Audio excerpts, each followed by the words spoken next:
Ingat, di sini saya tidak ingin menjelekkan salah satu atau mengangkat salah satu yang lain. Semua saya bahas. Pak Prabowo sudah saya bahas kemarin. Terus Ganjar sudah beberapa kali juga saya bahas. Dan yang paling parah ini, Pak Anies ini. Ya, pendukung-pendukung Pak Anies ini. Allah, ya Allah. Coba kita simak apa penjelasan dari Guru Gembul ini.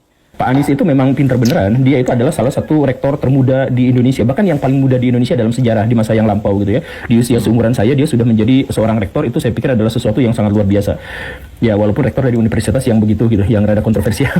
Ya tetapi apapun itu beliau itu adalah seorang rektor, seorang akademisi, dan itu ngomongnya bukan omdo. Karena apa? Karena orang Cina, orang Australia, orang yang bule, orang yang sipit, orang yang berkulit gelap, orang Timur Tengah yang hidungnya kegedean dan sebagainya itu mau mendengarkan ceramahnya dia selama berjam-jam di universitas masing-masing karena beliau memang sering diundang dalam seminar-seminar dan sebagainya. Jadi levelnya ya kurang lebih seperti Pak SBY lah. Jadi kemampuan beretorikanya bukan hanya retorika, tetapi memang beliau adalah seorang akademisi.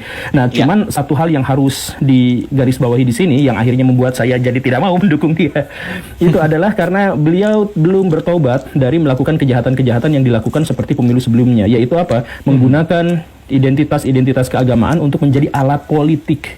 Dulu kita sudah mengetahui itulah, kita gak usah dibahas lagi ya. Sampai ada banyak masjid yang menolak menolak menguburkan seorang muslim hanya gara-gara beda partai politik. Itu kan dari pendukungnya Pak Anies ini kan. Dan sekarang ini diulang lagi.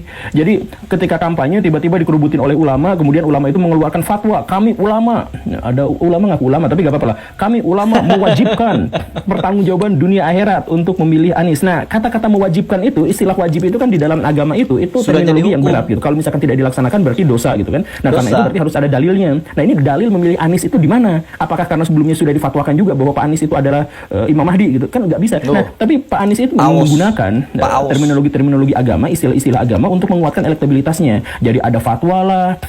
Kemudian saya setuju kalau misalkan agama itu dijadikan inspirasi perpolitik kita. Saya sangat setuju kalau misalkan agama ada di atas gagasan politik kita. Tetapi kalau misalkan agama ada di bawah kemudian dijadikan alat politik, nah itu adalah sesuatu yang bermasalah. Sesuatu yang sangat sakral saja bisa dijadikan alat, bagaimana sesuatu yang lain? Saya pikir ini adalah kebijakan yang terlalu oportunis gitu. Tapi kan bukan Pak Anies yang melakukan itu. Pak Anies membiarkan para pendukungnya untuk melakukan itu. Kenapa dia tidak melakukan klarifikasi? Saya yakin sebagai seorang intelektual, saya yakin sebagai seorang dalam tanda kutip liberal yang bergagasan maju, tidak mungkin Pak Anies itu setuju kalau misalkan dirinya disakralkan, bahwa dirinya itu pada akhirnya dianggap diwajibkan untuk memilih dirinya gitu. Itu gak ada ceritanya. Kenapa sampai main fatwa, dari dulu main fatwa, sekarang juga main fatwa.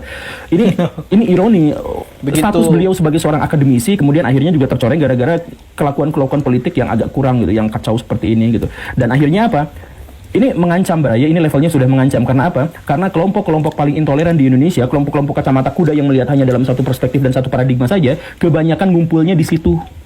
Jadi kalau misalkan Pak Anies yang terpilih, ya jadi jangan-jangan ya Pak Aniesnya nggak seperti itu. Tapi makanya saya pertanyakan, kalau Pak Anies nggak seperti itu, kenapa membiarkan para pendukungnya menjadi seperti itu? Kan gawat gitu. Dan ditambah lagi ada masalah lain, yaitu apa? Sama seperti Pak Ganjar, Pak Anies itu adalah petugas partai.